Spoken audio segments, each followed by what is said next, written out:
Good evening, Canada. I'm your AI host, Samuel B. Williams. And this is Equal Ground Headlines. Liberal infighting over Prime Minister Mark Carney's first budget. Liberal MP Nate Erskine-Smith has raised public concerns, and the friction is real. What will separate the politics from the policy and map what Canadians should demand next? First, the setup. Carney's budget brands itself as a reset, part restraint to calm deficits, part investment to build the future. Housing, grids, critical minerals, defense, transport, but it's an ambitious pitch in a tough economy. Voters are price sensitive. It's still bite. Bent out the it still bite. Services feel stretched. Inside the Liberal caucus, not everyone loves the process.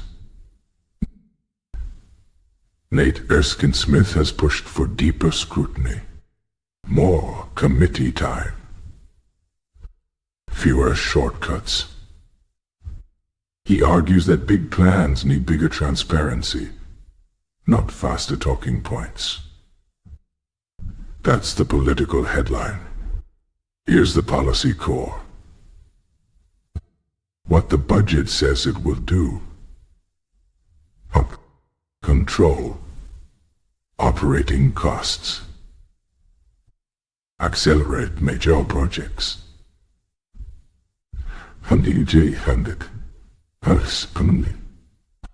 Unlock private capital for national priorities. Stabilize the deficit path without crushing growth. What critics warn. This silly cannot be guide.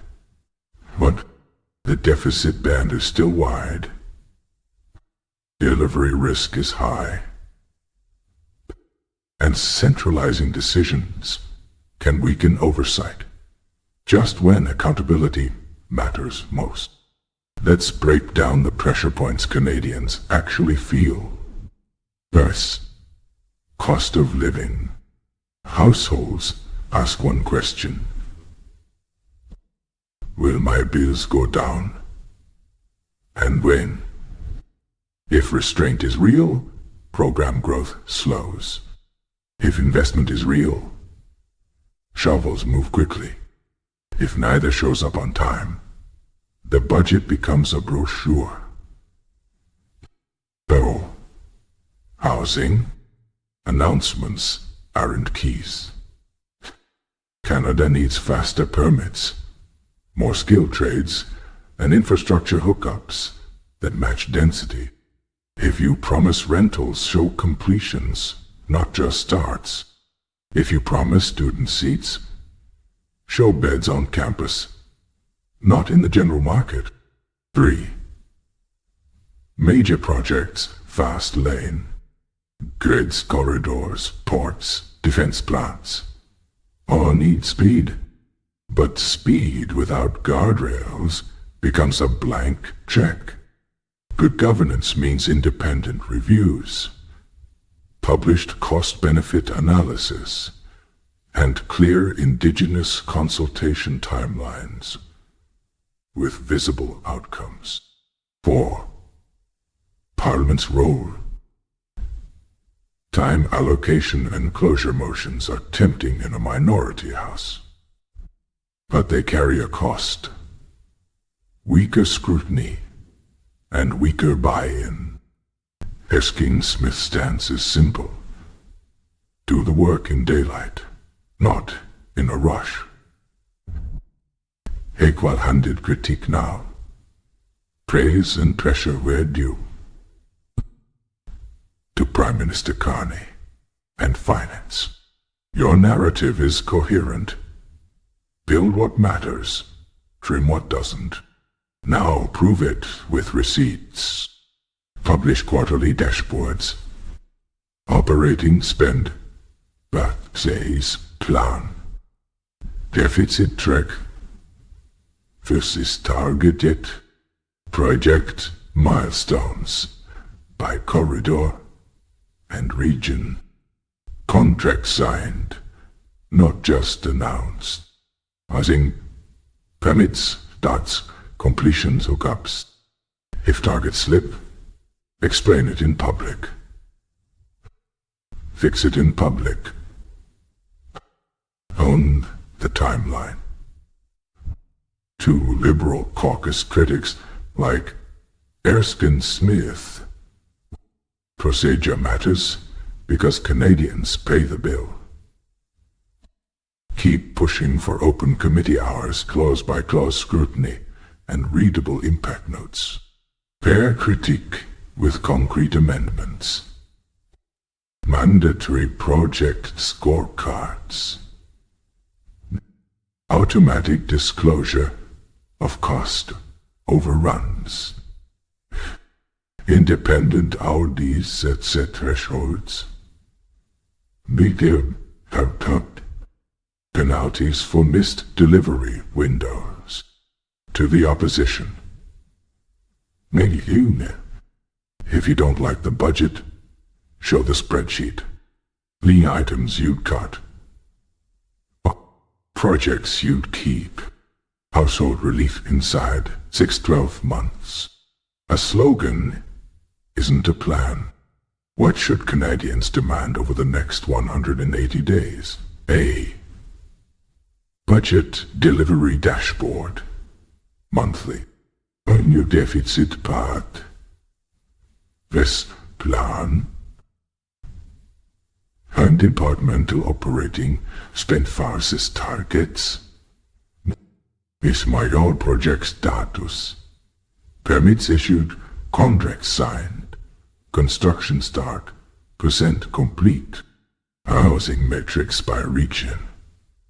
Starts, completions, vacancy, rent trend, with a workforce matrix. Skill trade placements tied to sites. B. Fast lane guardrails. J. Independent review for accelerated approvals. By published cost-benefit summaries and environmental community impacts. And clear Indigenous consultation timelines, with outcomes and accommodations listed. Sunset clauses and clawbacks for non-performance. A. Procurement and transparency.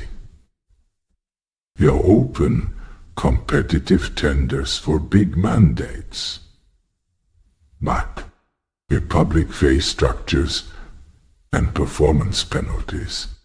There's quarterly audit flags to Parliament for projects above a fixed dollar threshold. Let's talk politics without theatrics. Infighting isn't automatically bad. It can be quality control. When dissent focuses on the numbers, not the headlines, policy gets stronger. But if the government dismisses critique as disloyalty, it pays twice. Once in weaker programs.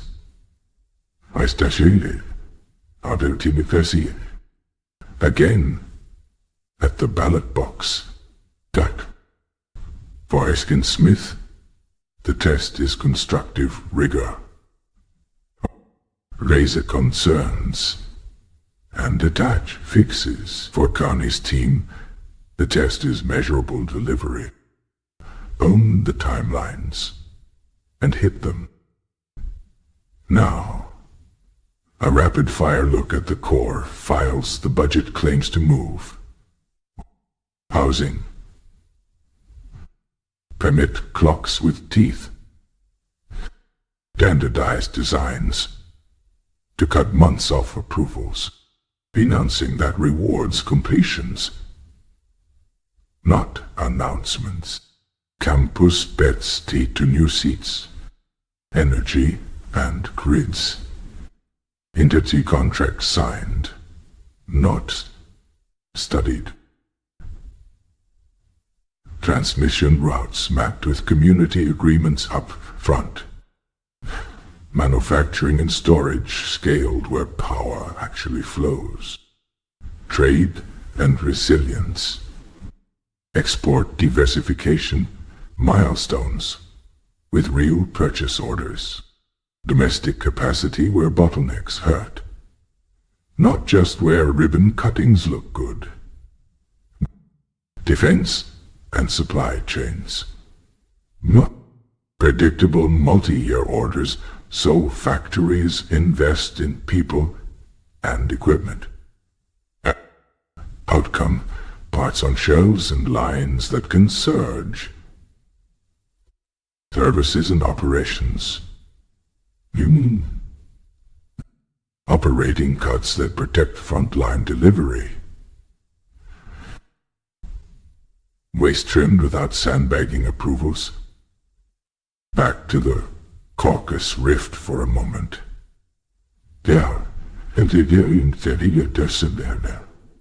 How? Why does a single MP's critique matter? Because it speaks to a broader voter mood. Canadians want speed and scrutiny at the same time. They'll set big bets if the books are open, and the milestones are real. So here's a simple scorecard viewers can use.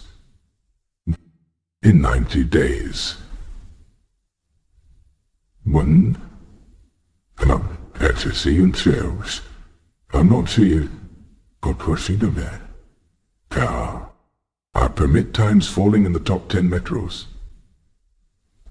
Have 2 or more grid entity contracts been signed? Did departments hit their first operating spend waypoint? In 180 days. That is the time. Are housing completions rising? Not just starts. Are at least 3 major projects visibly under construction? Do monthly dashboards show the deficit on track? If yes, the budget earns credibility. If not, caucus unrest will grow, and the political cost lands at home first. Bottom line.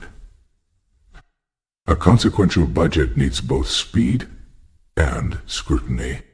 Carney's team owns the speed. Parliament, including thoughtful liberal critics, must guarantee the scrutiny. Canadians should insist on receipts. Fewer podiums, more milestones.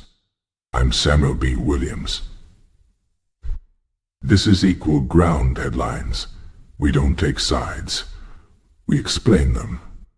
If this helped you cut through the noise, share it, and hold every party to the numbers that matter.